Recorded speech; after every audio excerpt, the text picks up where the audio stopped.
Who was Omar Kayam? Omar Kayam was born on May the 18th, 1048, in the great trading city of Nishapur in northern Persia. Today, the city is in Iran.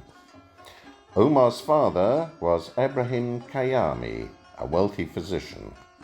Omar's family were Muslims. In his early teens, Omar worked in his father's surgery, learning about medicine. In the year 1072 AD, Omar Khayyam documented the most accurate year length ever calculated, a figure still accurate enough for most purposes in the modern world. Khayyam was an astronomer, an astrologer, a physician, a philosopher, and a mathematician. He made outstanding contributions in algebra. His poetry is better known in the West than that of any other non-Western poet. The man himself remains something of an enigma. All agree that he was an outstanding intellectual. In his History of Western Philosophy, Bertrand Russell remarks that Omar Khayyam was the only man known to him who was both a poet and a mathematician. Omar Khayyam reformed the solar calendar in 1079 CE. His work on algebra was highly valued throughout Europe in the Middle Ages. Apart from being a scientist, Khayyam was also a well-known poet. Samarkand. Omar Khayyam joined one of the regular caravans making a 3-month journey from Nishapur to the great city of Samarkand, which is now in Uzbekistan. Samarkand was a center of scholarship, and Khayyam arrived there probably in 1068, aged 20. In Samarkand, he made contact with his father's old friend Abu Tahir, who was governor and chief judge of the city. Tahir, observing Khayyam's extraordinary talent with numbers, gave him a job in his office. Soon, Khayyam was given a job in the king's treasury.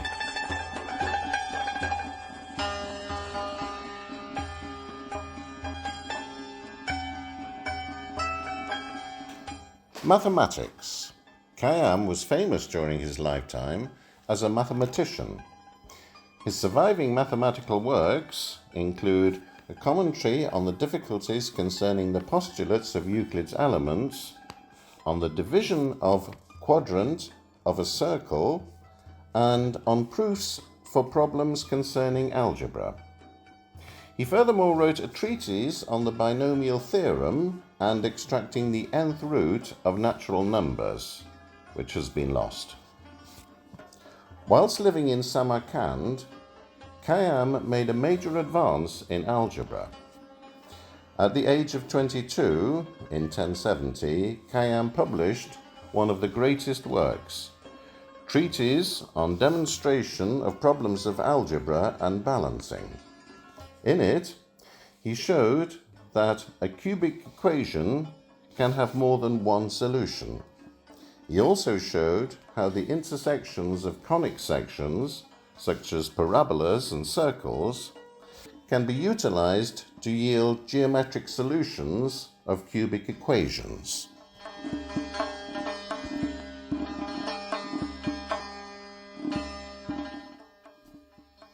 Astronomy.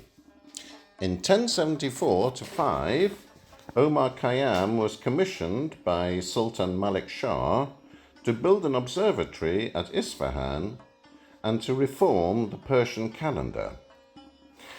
There was a panel of 8 scholars working under the direction of Khayyam to make large-scale astronomical observations and revise the astronomical tables.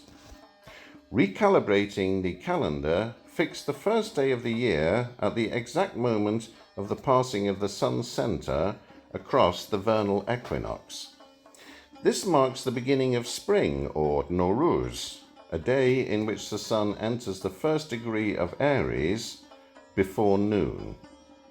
The resultant calendar was named in Malik Shah's honor as the Jalili calendar and was inaugurated on the 15th of March, 1079. The observatory itself was disused after the death of Malik Shah in 1092. His years in Esfahan were very productive ones, but after the death of his patron in 1092, the Sultan's widow turned against him, and soon thereafter Omar was on a pilgrimage to Mecca. He then returned to Neyshabur, where he taught and served the court as an astrologer. Philosophy, jurisprudence, history, mathematics, medicine, and astronomy are among the subjects mastered by this brilliant man. The Rubaiyat. Though Omar Kayam produced some groundbreaking works in mathematics, he is more popular for his four-line verses known as Rubai. Over the years, he wrote thousands of such verses, but refrained from publishing them. It was only after his death that the verses came to light. Initially, they drew little attention, even in Persia. The world took notice of them in 1859, when Edward Fitzgerald translated and published 600 of the verses as the Rubaiyat of Omar Kayam.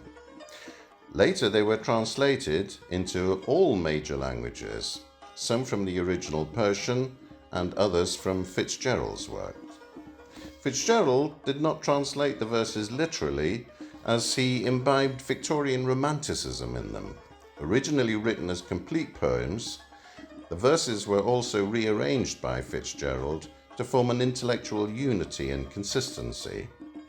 Although more faithful translations of the verses have been published since then, Fitzgerald work remains the more popular. Khayyam also contributed to other fields of science. He developed a method for the accurate determination of the specific gravity. He wrote 2 books on metaphysics, Risala da Wujud and Noruz Nama.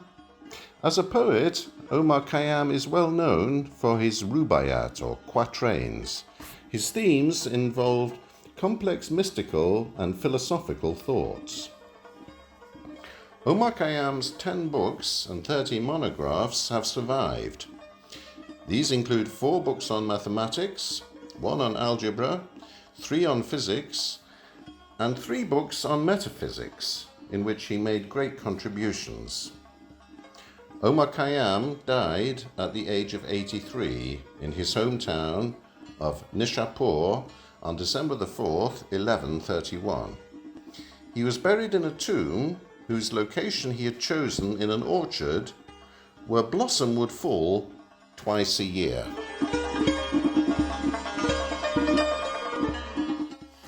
In 1970, a lunar crater located just beyond the northwestern limb of the moon, on the far side from the Earth, was named Omar Khayyam in his honor. A minor planet, discovered in 1980 by Soviet astronomer Lyudmila Zhuravlyova, has been named 3095 Omar Khayyam in his honor. We'll end with one of Khayyam's most famous and evocative quatrains. A book of verses underneath the bough, a jug of wine, a loaf of bread, and thou beside me singing in the wilderness. And wilderness is paradise enow.